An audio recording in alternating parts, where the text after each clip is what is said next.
Well, what do we mean by systemic racism anyway? That's a load of questions, a definition.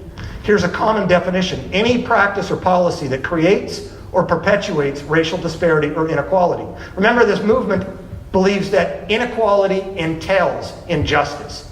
If you find inequality anywhere, race, class, sex, gender, at all, there is injustice lurking there. Inequality used to be a mathematical notion, injustice a moral one. Now they're combined. Any practice or policy. Well, guess what does that? Marriage does that.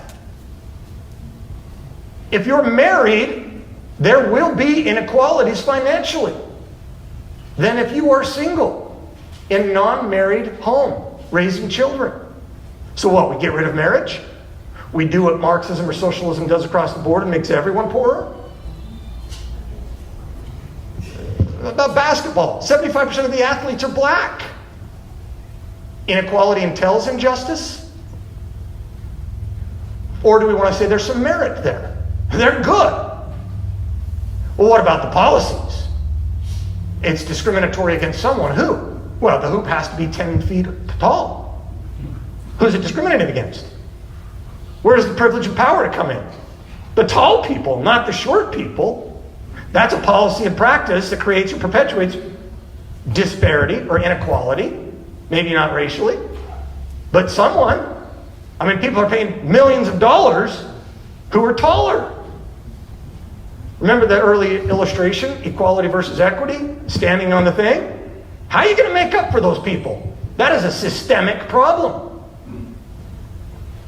Incarceration rates. And I'm not saying there aren't injustices or problems, but you don't wreck an entire system over some problems. You fix the problems. Oh, incarceration rates have 93% male. Inequality entails injustice, sexism. No one's claiming sexism here. The black scholar's denial, from atheist to theist, or some that we need to read that the media doesn't present to us. From Stanford's Thomas Sowell and the final speaker at Purdue, finally, Shelby Still, who wrote the book White Guilt, How Blacks and Whites Together Have Ruined the Promises of the Civil Rights Era. He denied last month there is no systemic racism. Let's at least have a debate. But now today, debate is hate. Right?